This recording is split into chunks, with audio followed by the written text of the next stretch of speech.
Well, there you go. There is the much improved camera. See if we can get it to focus a little bit. I need to adjust the autofocus, I think. It doesn't like me. Maybe I got too much white on my face. Yeah, I tinkered around a little bit with this. I think one of the things I did do was when I was testing this out, I downloaded the drivers for it. It lets me tweak a few things, um, like the white balance and those types of things. And when I first looked at it, it was way too washed out. I mean, this is poor lighting in here. I don't have very good lighting in here, but it made it look like it was like an operating theater, like just stark white. And it's not that light in here. And so I had to adjust that. But yeah, so I guess we'll call this one Planning for Oahu, because that's what we're doing next. I'm also getting some digital noise. Like the backdrop of the main window is a little buzzy, but I think that's the fan. This is plugged into a USB port right next to where the fan exhausts. And I did a test run earlier. The test run I did,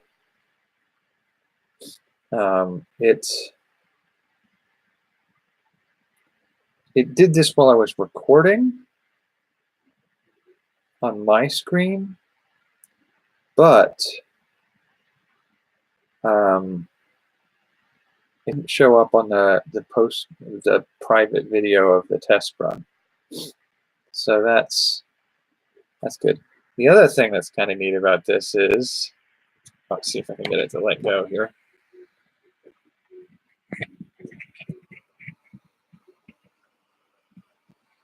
Okay, see, whoa, freaking out. It's freaking out. So now I can actually take a screenshot. So if I wanted to do, say, planning trips to Tokyo, or look at me, hang on. See if I can do something here. Is it going to freak out? I don't know. Let's give it a try.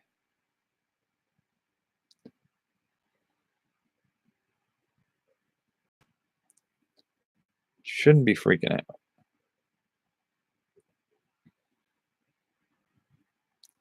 You should be looking at me. Oh. Did it freeze? I think it froze. Oh, no, you got me. You got me. Okay, it was just freaking out a little bit. It's okay, we all freak out sometimes.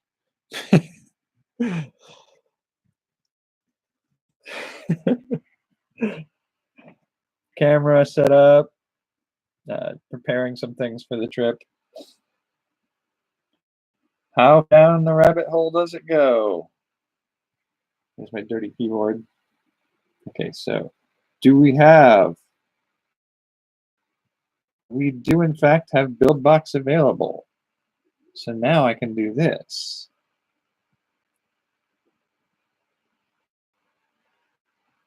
And create new game.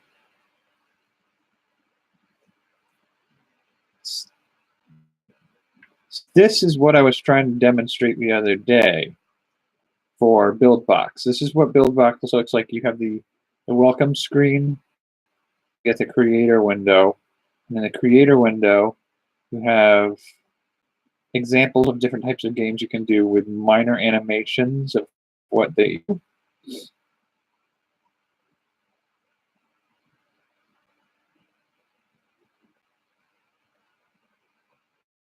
And there's more.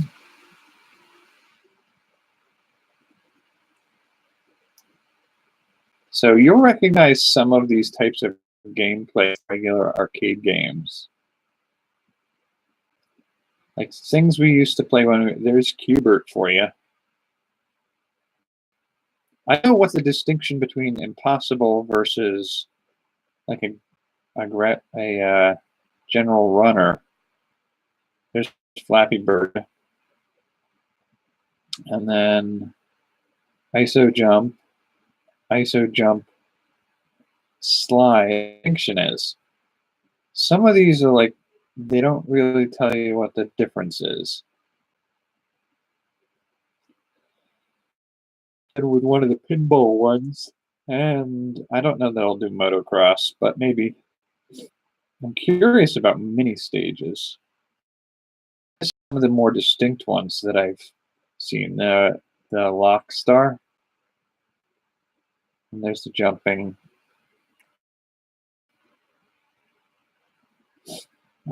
Pivot duel.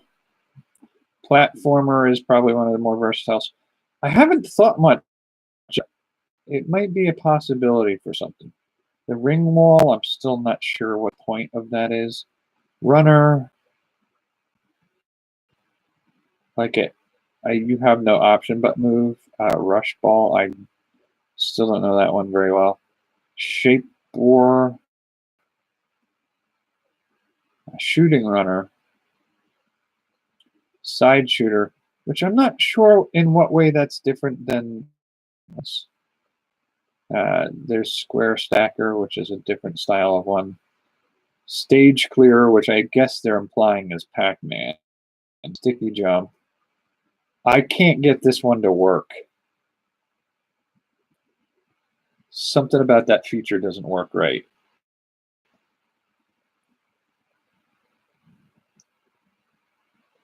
Oop, we're starting to get laggy.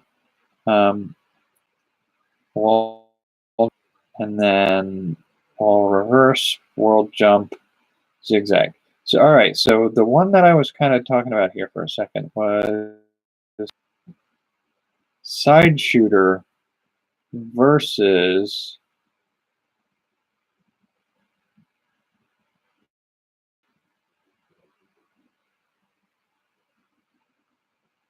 .360 shooter. I don't know what the distinction is. But at any rate, what you can do here is, let's pull over into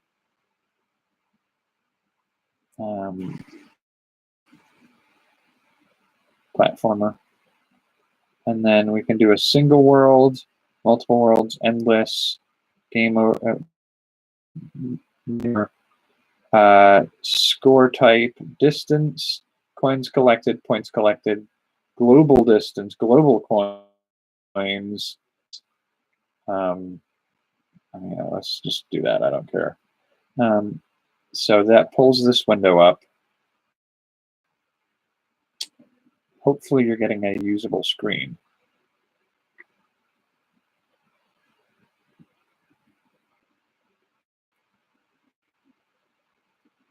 I do think this is probably taxing my my processor a little bit. So what you have here are like characters, objects, like an enemy. Actions is what you get when you throw in a couple extra features, like objects and stuff like that. Effects, logic. So you can have portals and gatekeeper and paths, which are useful for forcing a character to move in a certain way for a certain section, which is something I might end doing for zombie climbing. All right, so here's an example of character. Click on character. Now it brings up all the features of the character player. The animations used for movement. The sound files go here. Now you can drop MP4s in there.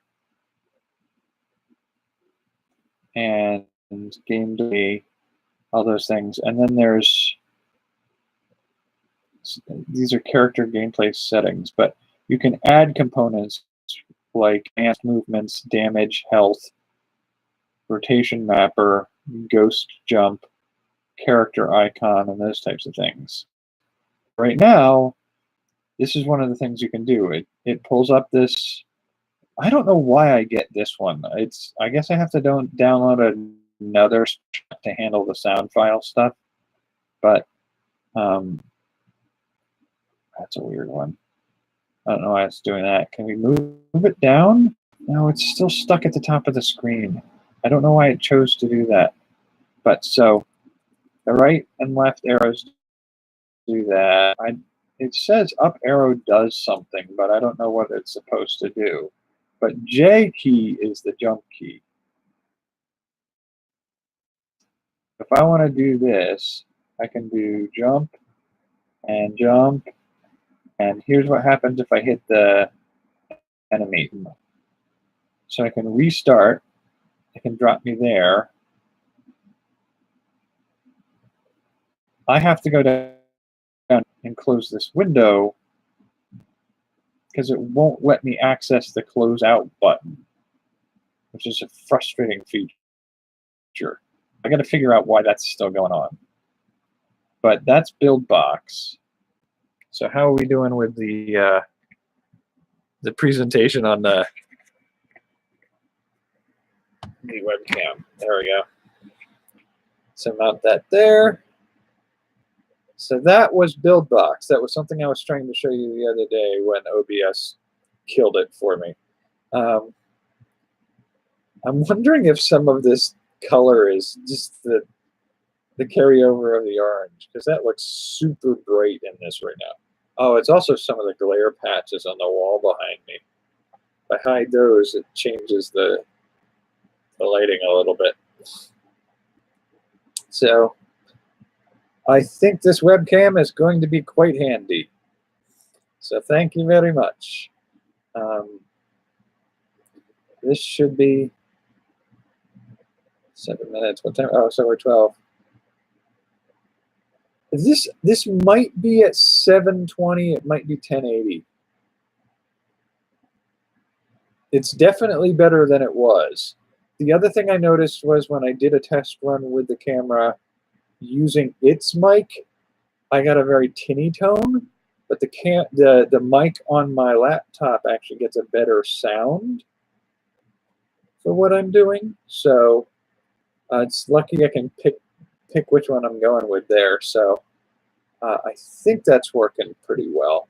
Is it looking good on your end? I did notice I was able to do a playback of the test video I ran earlier at 1080 high def, so it might be just running at full 1080. It's a bit orange, yeah. When I first plugged it in, it washed everything out in super pale white, and so I used the drivers that I downloaded to tone down the white balance a little, and I think tweaking some of that may have changed the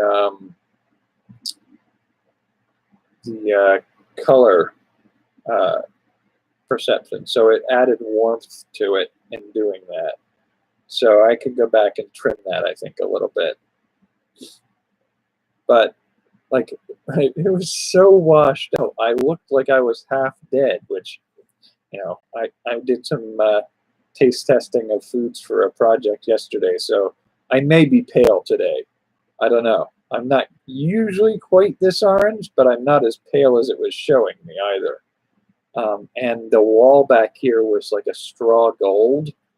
This is more accurate to the tone it has. I would even say it's darker in person than it is on the screen. So it really washes it out. That's all right. I've got the here. Let's see if I can pull this up. Logitech. I might just freak out. Hang on. Let's give this a try. Logitech camera settings.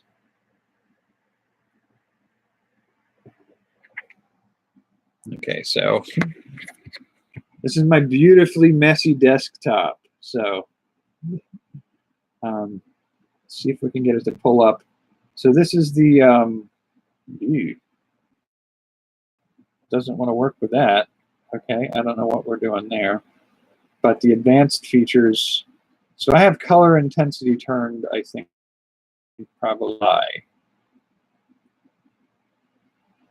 Let's pull it down to 12, I think was the default.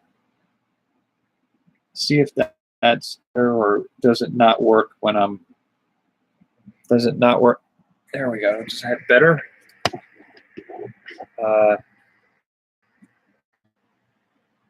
That's not as orange, that's a little bit better, I think. Everything's a little paler than it really is, though. Like, this isn't pale as I see it on my screen. This is more like a milk chocolate brown for me, rather than a coffee in it, which is what it looks like on my screen. And I am kind of pale, and this really is a vibrant orange. This is a sweatshirt I got for canvassing for an organization, and they wanted us to be fully visible when we're walking the streets, so nobody could accuse us of snooping around people's houses. I still got pulled by the cops a couple times this last season, just like, we heard you were trying to break into houses. I'm like, I'm wearing bright orange. How many cat burglars do you know wear bright orange? Are you kidding me? I'm canvassing.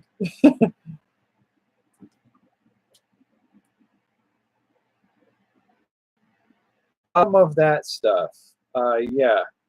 You can do this, the basic settings, face follow, rhythm change, etc., photo or video. There is some of that in the standard settings. I went to advanced because it lets me tweak things like the white, because the default settings were just like, it really looked like I was in an operating theater where everything was just blaringly white. This back here was just, it was almost like a white wall, and I looked like a black and white image of me. So, and the lighting in this room is not that good. This is very poor lighting. So it's really sensitive to light levels, I guess. So I turned it down a little bit. So yeah, I've been playing the drivers. And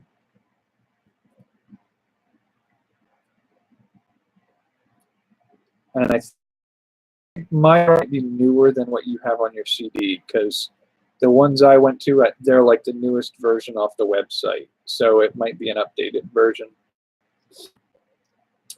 But yeah, so it offers me some capabilities of tweaking it a little bit. Take still photos. Hang on, let me see. Home. So it has this feature.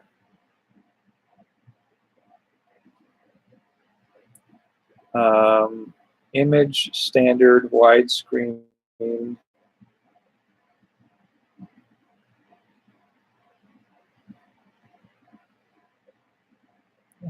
Doesn't let me stand widescreen. Okay, so I can do either, and I was on standard. Anti-flicker has 60 hertz. PAL has 50 hertz. I don't know what that's all about. And then the advanced features have brightness, color intensity, contrast, white balance, autofocus. I think I want to, like, autofocus is being problematic. So let's play, see if it does any focus. Yep, I can defocus and then refocus sharply. There we go. Is that better? Is that a better focus for the camera? Sharpened it a little bit.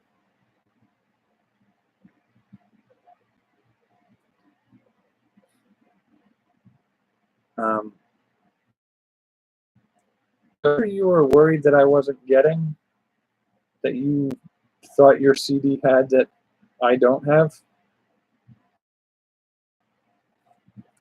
Because, I mean, my ability to tweak with the, so here's color intensity. So pull that back down to about a 10 to 12, I think. 12 is about good. White balance is auto white balancing. I turn that off. It changes the tone. Let's reset or restore defaults. Default settings, and I do feel like the brightness is a bit aggressive. It's a 10. Let's see what that looks like to me.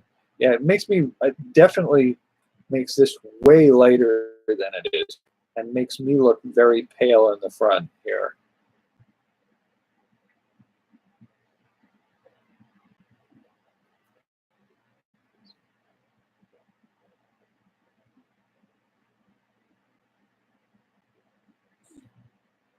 So it's just like, that seems too bright for me. That seems at least a little bit better tone-wise. And then, let's see. So my home, does volume change anything right now? I don't think it does. Standard. Okay, so, and then, will this work while I'm still filming? Can I zoom in?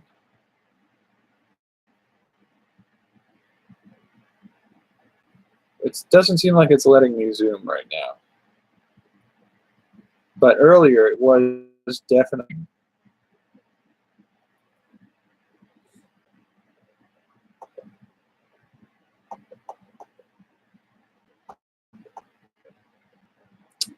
What does anti-flicker do? Don't know that made any real substantial difference. It's hard to say. Not sure what that's doing. All right, and then it does have a zoom feature, but I think it's a digital zoom. So what it does is it's just going full high resolution and cropping, and the quality grades, but you can get zoomed in further. Yeah, I think that's pretty much all the things I can do with it. Autofocus, contrast, brightness, color intensity, auto white balance, zooming, panning, tilting, widescreen or standard, anti-flicker adjustment. Those are all the things that you can do with it. And do we want to change the mic? Like, we don't need to do it. You could go watch one of the other videos. Well, the other videos use this mic too, which is the mic of the computer, which I think does it a little bit better. It has a little more sound dampening. The one on the webcam has a very tinny, and there's a buzz sometimes when it's straining.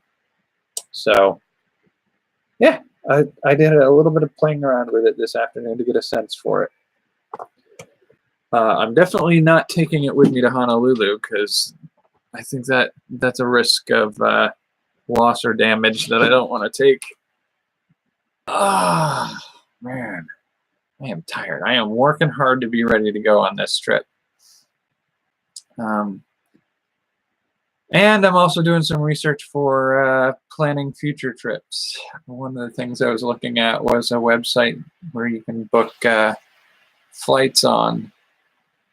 Like, the next really big flight plan I have was, I think I was trying to plan something for 2020, but you can't get pricing speculation on what your ticket would be more than a year out.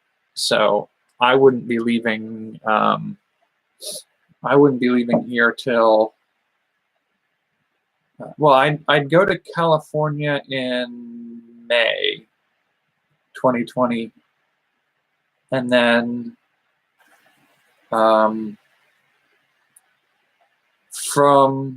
California, I'm looking to potentially go to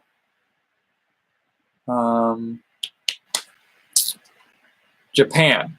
I'm not sure what time frame I'm looking to do that on. I originally thought I was going to go to Rio first, but Rio tends to be a somewhat scary place for tourism, from what I've heard.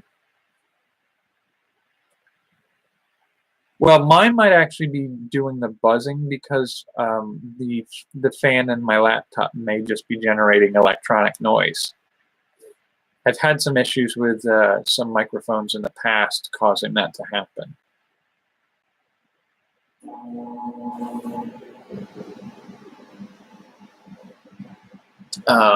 So I don't know. That may just be something I have to work on the sound features for. But the trip to Japan that I was thinking of, I kind of want to get there for, I think, late July, early August. I think that's when, no, mid-July, I think, is what I was going to do. Because the Olympics happen at a certain time in 2020 in Japan. Rio was going to be first, but I hear there's a lot of risk of muggings and theft of stuff in Rio, and I would kind of rather have finished my trip and not have a lot of things to steal. So I kind of want Rio to be like my next to last stop. But that's all speculation at this point. I don't know what it's going to be like. My plan is to go to Japan, Mumbai, India, Dubai, Berlin, Paris, London, and then from London, I might go to Rio, and then from Rio do Toronto. And so, like, I'm kind of just exploring what that's going to take. And one of the things I found previously when looking into that kind of stuff was flights out from inside the United States to outside the United States are expensive, but flights outside the United States to other places outside of the United States are oftentimes very cheap.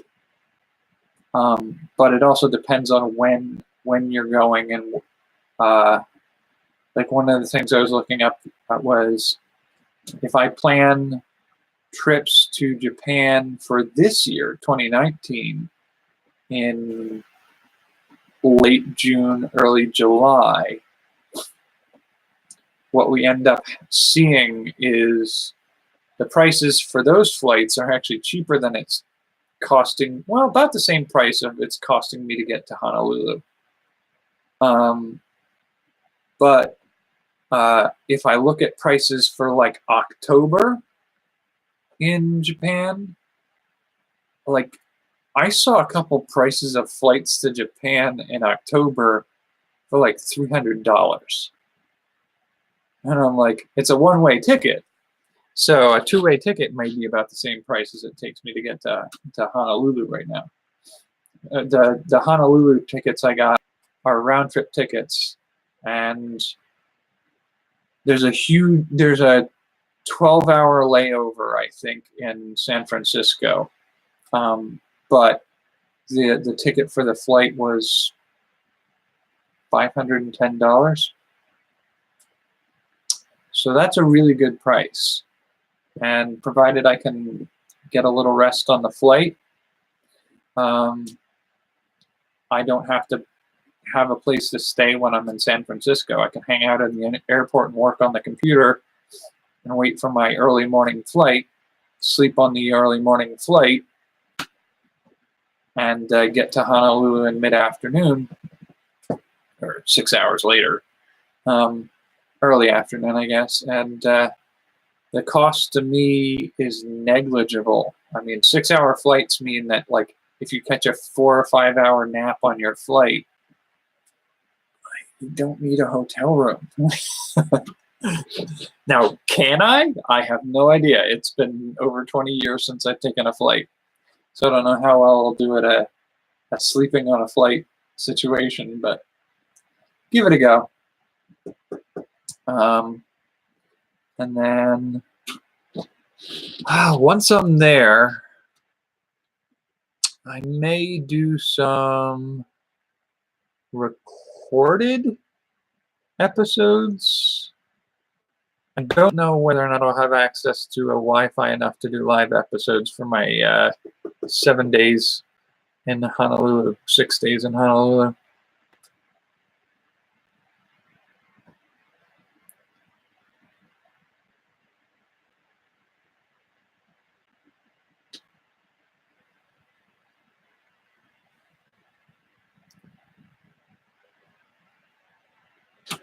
Not a traveler. Well, that's one of the interesting things about my doing these travels these days is when I was younger, like before I graduated high school, I would have said I'd be for some traveling, but like I didn't have a huge desire to go traveling very far or very long. But about 10 years ago, I developed a chronic health condition that made even the task of making it from the house to a doctor's appointment almost impossible. And so the idea of just traveling the 15 minutes to a doctor's appointment at the doctor's office, like it made it so hard. And at the time, I still had to figure out how to work part-time to earn income.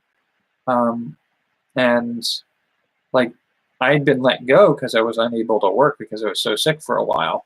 And so figuring out how to get myself into a condition where I was okay to travel to and from work and get a job where I could have access to facilities that would make it easier for me to be able to be in work environments and have my health problems potentially hit me.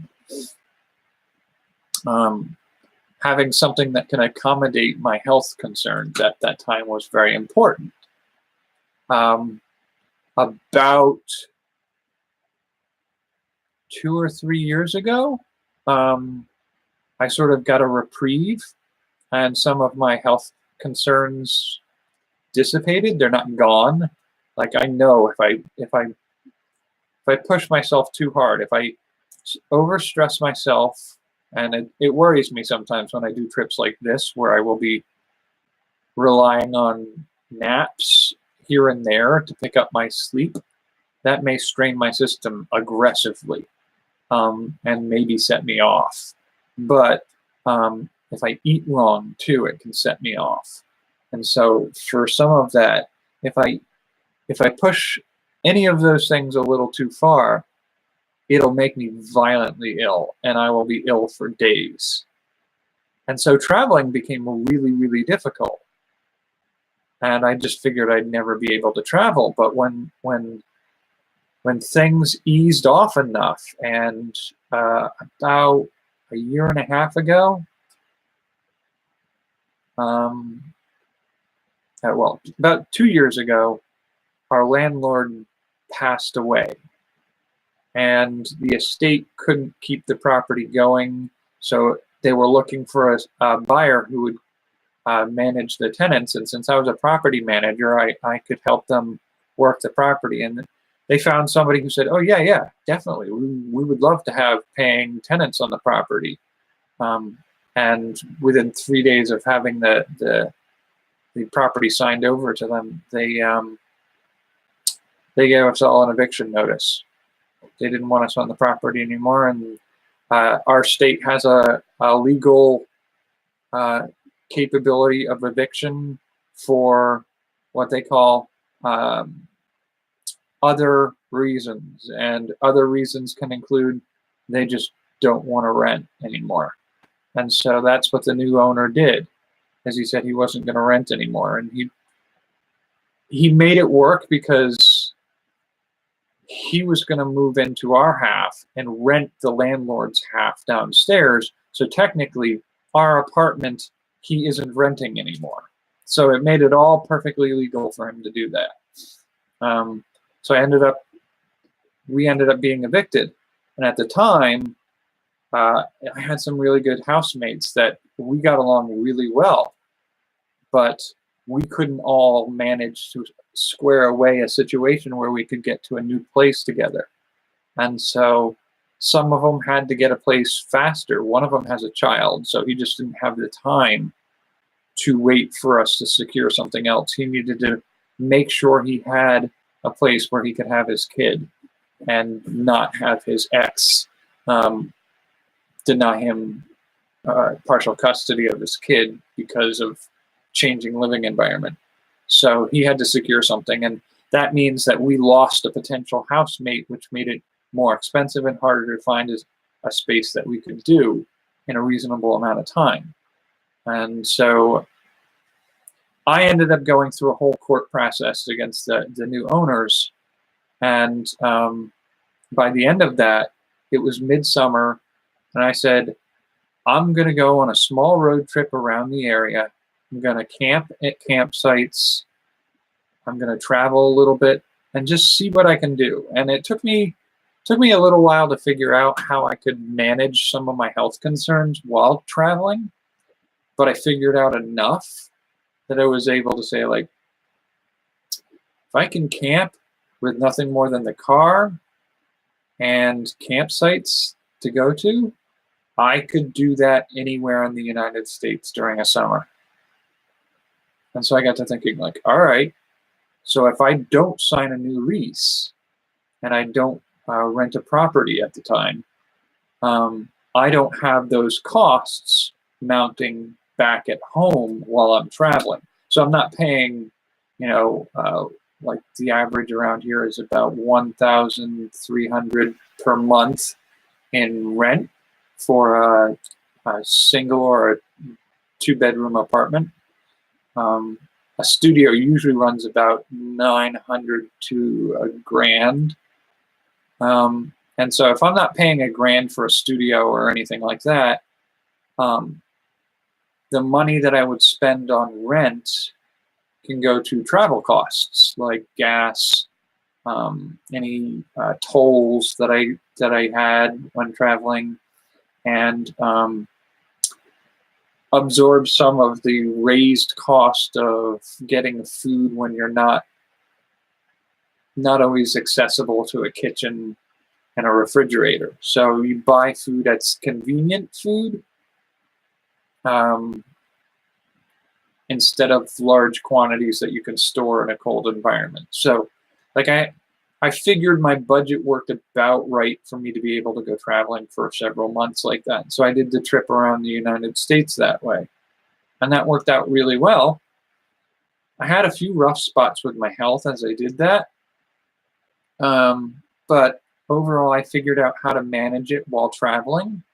And so now I'm like, for a long time, for over 10 years, I thought I'd never be able to travel. And, before that, I wasn't like gangbusters to go traveling. But sort of like one of the other things I found when I got sick was I never was like an adventurous, like culinary eater.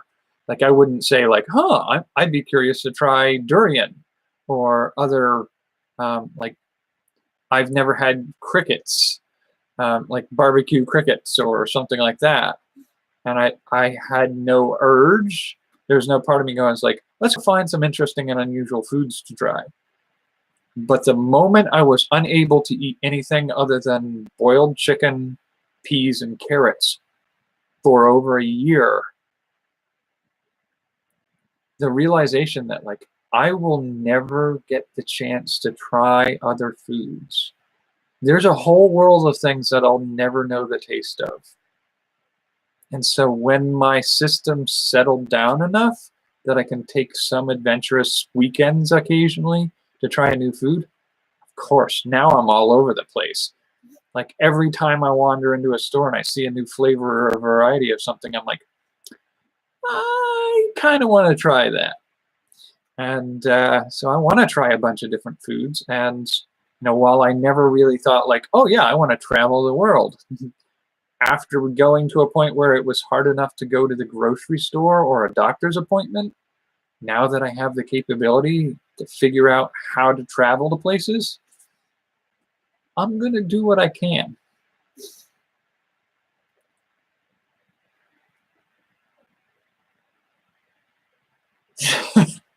Crickets. Yeah, a lot of people aren't big on something like durian. Supposedly, it was like it's like I would even try, what is it, surstramen, which is it is marketed as the smelliest food in the world. I'd try that. I'm a little scared of some of the super spicy things, though. I was a little nervous about doing a ghost pepper salsa. Turned out to be all right. So I'm a little more certain that I might be able to handle spicy foods. But the Carolina Reaper still makes me a little anxious because, like, the biggest part of my illness is a digestive problem that, when it goes bad, it's excruciating, and it can go bad for weeks, if not months, if I push too hard. I'm relatively lucky that most of the times that I've pushed too hard in the last year or two have been so subtly pushing too hard that it's usually not a good afternoon and sometimes a rough morning, but it's not thus far been one that ruins 3 or 4 days in a row. So I've been lucky in that sense. So I'm game to try pretty much anything. There are still a few things that I'm super anxious about making it super bad for me. Like, I don't want to go back through what I went through. When I first got sick, I weighed a lot more when I was younger. I weighed over 280 pounds. And when I first got sick, I ended up being about 50 pounds lighter than I am right now, at my lowest weight. And that's seriously underweight. It's not healthy to be that way. And so, yeah,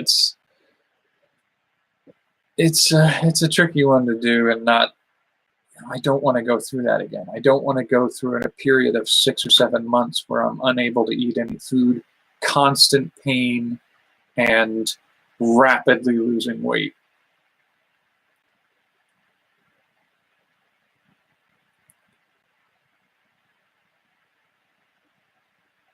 Actually, Tabasco on ice cream sounds like a good experiment. No, like, I'm not one who goes for spicy's sake. I like spice as a flavor that's part of a dish. I'm not usually one that goes for, like, it's so spicy it just covers everything else up. I don't like that. And one of the recent taste tests I did, Doritos has a flaming hot Dorito, I think. And their flaming hot isn't that hot, but the only thing it does is add heat to it.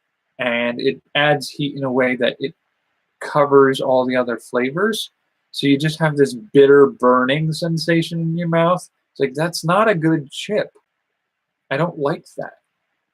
But I have had some really good, like, spicy dishes that have the heat to them, but also have, like, there's a fruity tone with a fresh green flavor to it.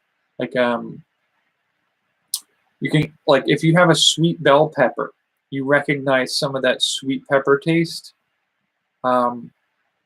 in the spicy pepper. And, like, to me, that's a good use of a spicy flavor when you get a variety of flavors like that.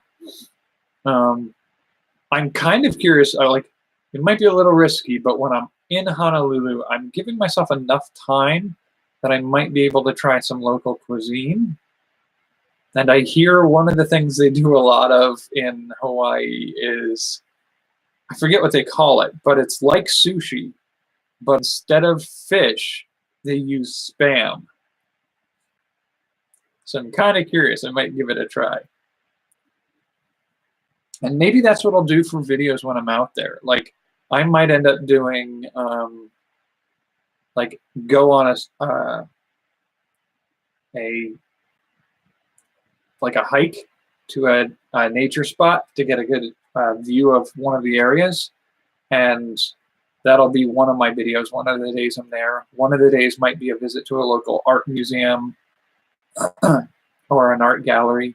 And one of my visits, one of my videos might be a local cuisine.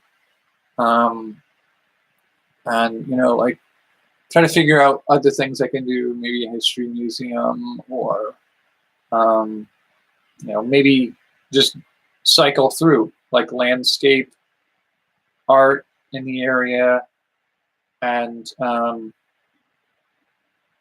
cuisine. You know, do about two days each of that would cover the days that I'm in Honolulu. And that would probably be decent for video content. I'll probably have to pre-record some of it. But yeah. And while I'm there, I gotta, yeah, and that's, like, I don't, like, it's funny, because I did the mukbangs earlier, was it, mukbang was early this February. And that is a quantity of food I don't think I will ever do again. Like, that is too much. To me, like, a small bowl is all I really need at a meal. Like, 2 scrambled eggs in a bowl is a fair breakfast. Now, I usually eat about every 4 hours, so I get about 4, sometimes 5 meals in a day, depending on how long I'm awake or how much activity I'm doing. But they're usually smaller meals. And my preferred thing to do is a lot of vegetables, because you get a lot of the nutrients from the vegetables, and a little bit of meat. And that's about it. So my food usually runs fairly bland, fairly simple, and fairly small portions. I don't drink anything other than water. So my usual food consumption is very small portions compared to most people. Like, I can remember being with a friend, and they wanted me to join them for dinner, and I usually eat my simple, bland food because I know it's safe when I'm traveling. So I brought my own food, and we were eating, and I ate, like, I got a small plate, and I put a small portion on there and ate that, and I brought my container full of stuff and put it in their fridge. And when the end of the evening came, I said, "Can I get my food out of your fridge?" He goes, "Didn't you eat with us?" I said, "Yeah, but I ate a meal." And he goes, "So how do you have anything to take?" I said, "Because that container, like a tub it's sort of like like a container is roughly this size, would be food for a day at least for me." So this is next to my head here, for reference. So that's about a day's worth of food in a container like that. And, like, he's like, that's not a real meal if you're eating like a quarter of that in a meal. It's like, he's an eater. He'll take 3 or 4 pork chops in a sitting if you let him.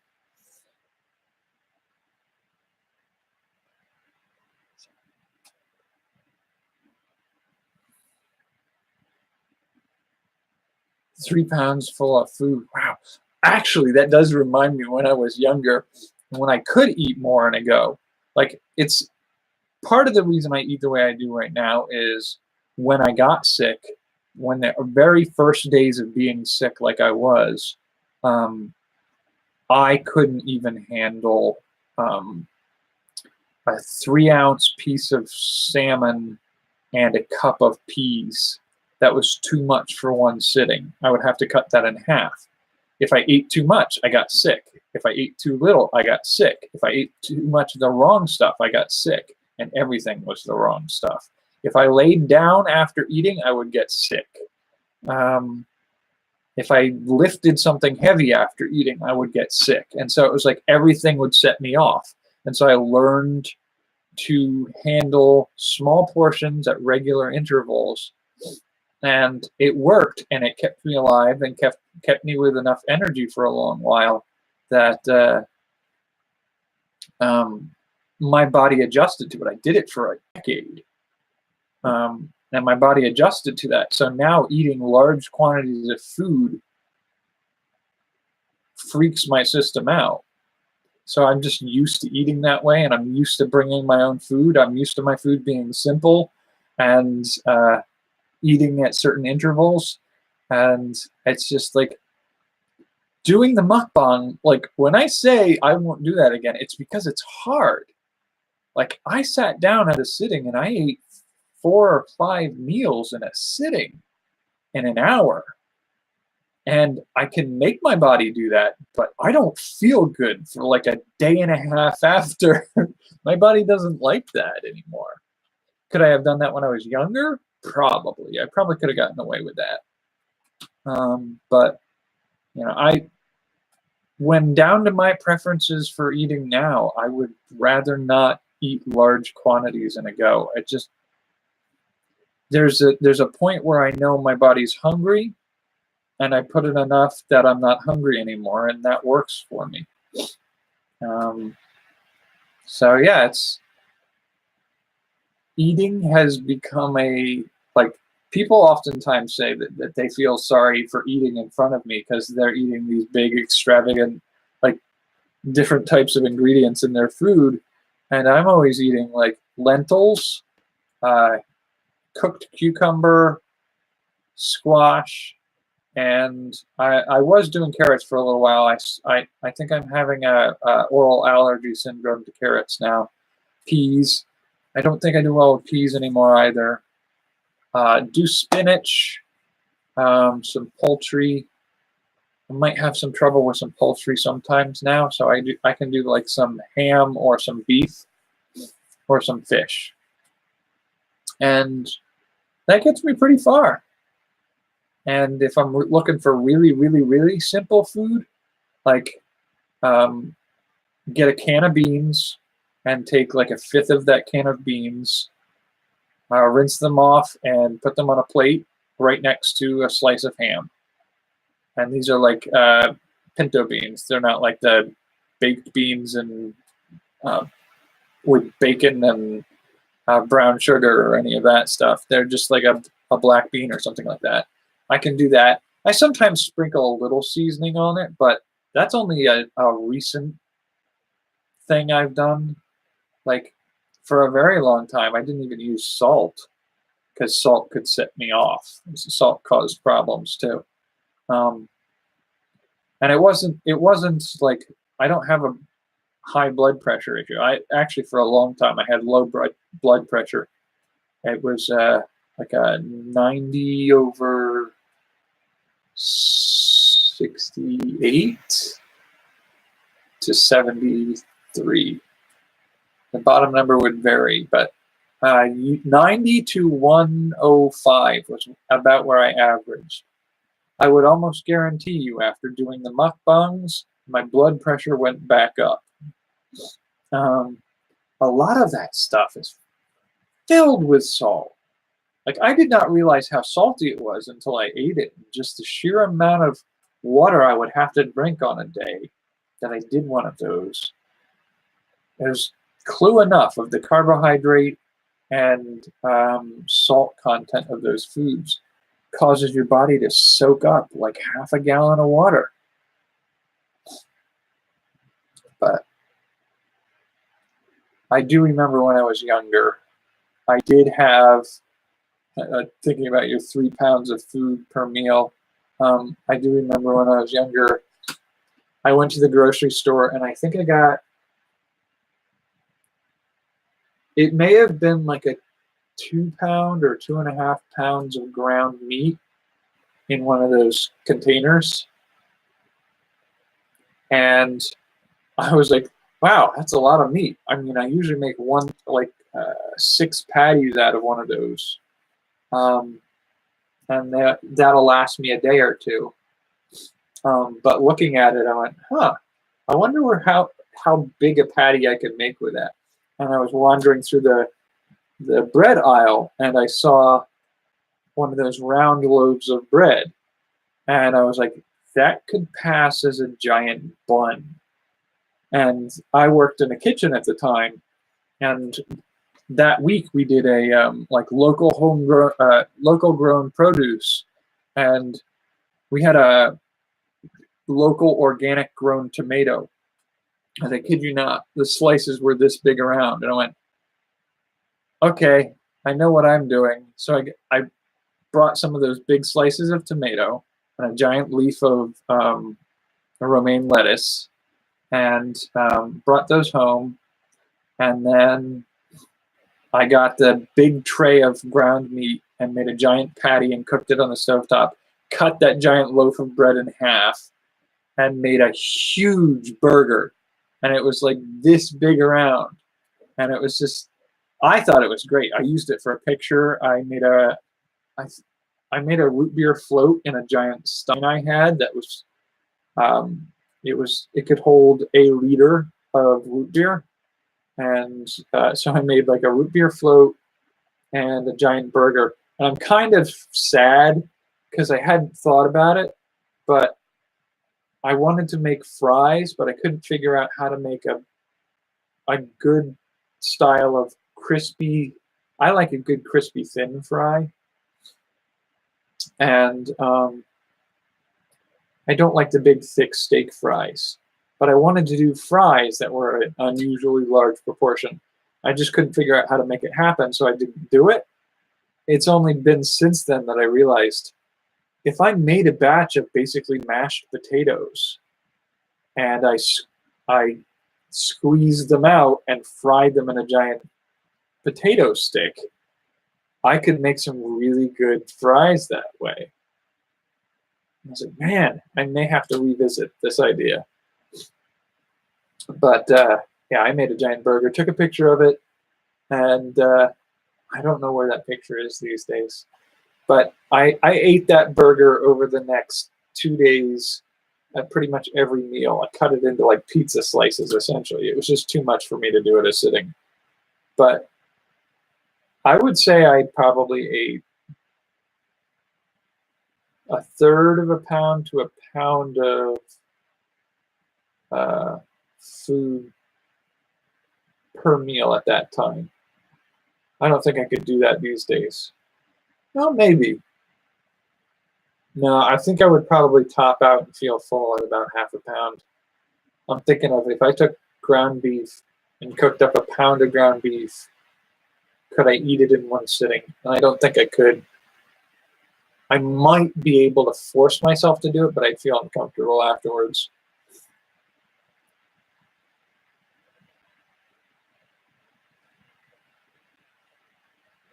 You're type 2 diabetic, or are you pre-diabetic?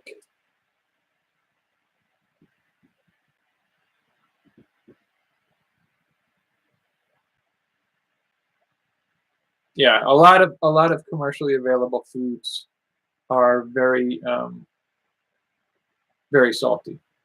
So because members of my family have had diabetes. My adoptive father had diabetes, and his brother also had it, and it's something our family keeps an eye on because it did a lot of damage to friends of the family as well as family members. So to manage it carefully, I have a friend actually right now who's pre-diabetic.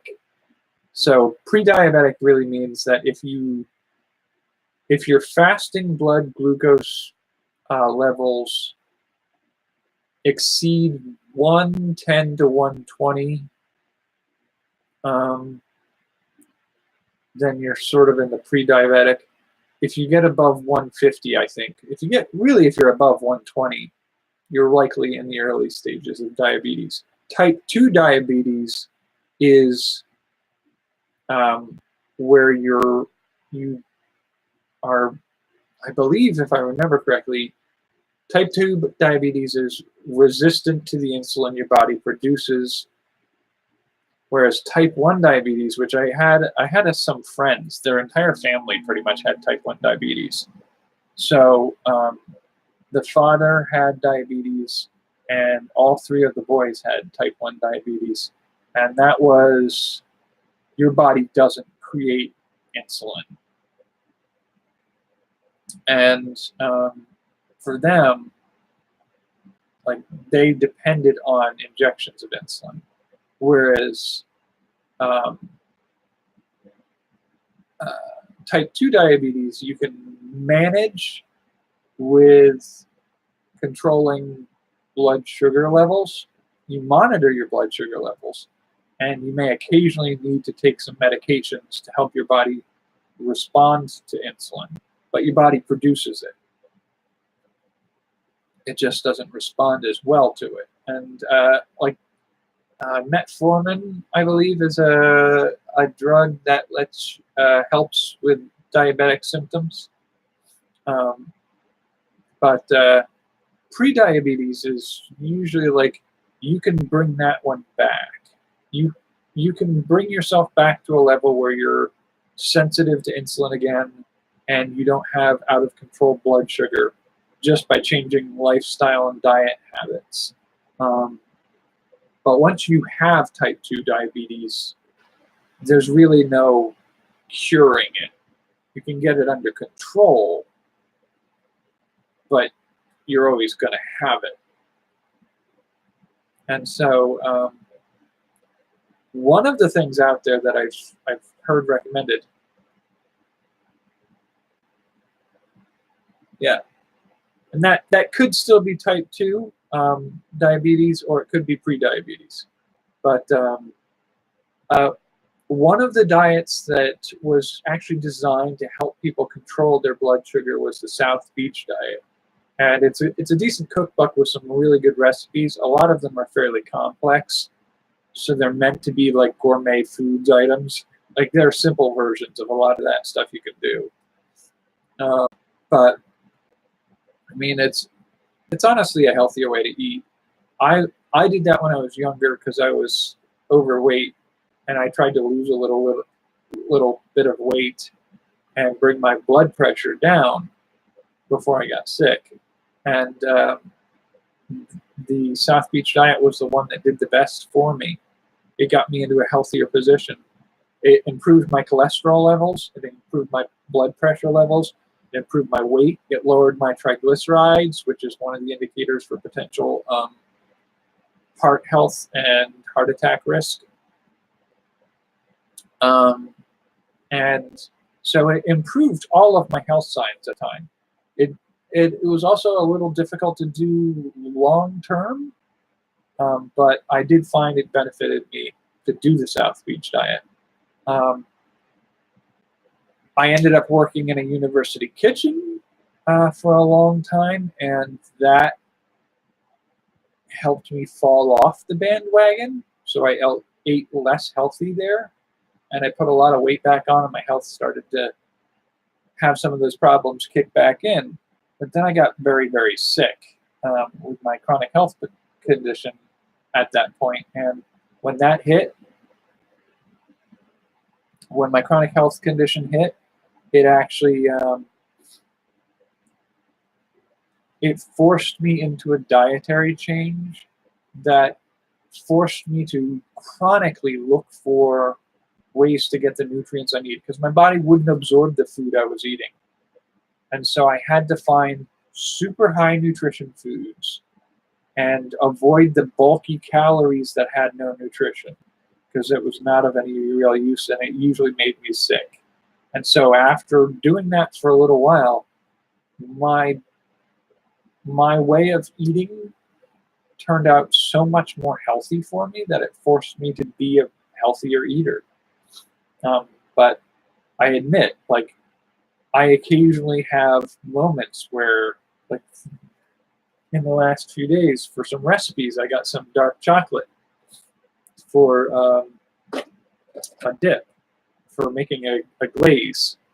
And I used it in the recipe, and then I had a whole bunch left over because I don't make things in large batches. But the materials I could only get in large batches. So I had a whole bunch left over. So I was snacking on that for a while.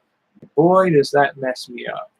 But, like, it's hard not to just keep popping pieces of it. But it's not as hard as it was when I was younger, because I do know that it'll cause me severe pain if I push too hard. So that's a pretty good motivator for not doing it. Sometimes it's just easier not to get started with something than it is to have control and eat it a little bit.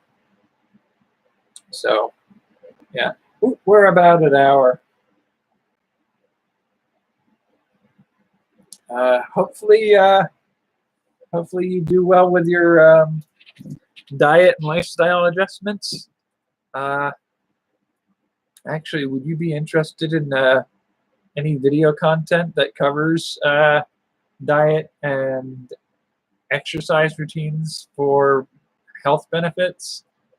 I could add that as a category for, well, I used to do a health and well-being category for some of my videos. Usually mental health for stress, anxiety, and depression. But I had originally started it thinking I'd also do some dietary health and exercise health and sleep, and as well as mental health. So I could start moving back into doing some of that again. I kind of might like doing that again. I'll have to think about how to structure that content a little bit better, though. Maybe do trials of different diets and different exercise routines. I'm sure that would be interesting to a fair number of people. All right, an hour and 8 minutes. I think we'll call it here. I think I've got tomorrow I can do a video again around this time. I might be able to do one Monday from San Francisco Airport. Ooh, wait. No, I'll get to San Francisco around 9 p.m. San Francisco time. So that is going to be 3 hours later than usual. So it'll be about midnight for my usual time. Like, I usually do 9:30 my time here, East Coast time. So California time, 9:30 would be 3 hours later than usual. That would be a little hard, I think. I might pre-record something for then for Monday night too. And Honolulu is 6 hours off, so I have to figure that one out. I have to time that right. So if I do something at 3 p.m. in Honolulu, would be about my usual time here. 3:30 in the afternoon. Honolulu would be 9:30 East Coast time. I have to keep that in mind. I'll have to plan for that. Alrighty, well, thanks for joining me, and have a good night. See you tomorrow. We're able to do that? Come on.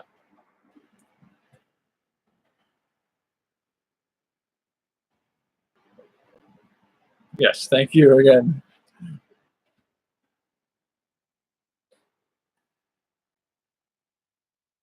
Alrighty, so end stream. Where is that button?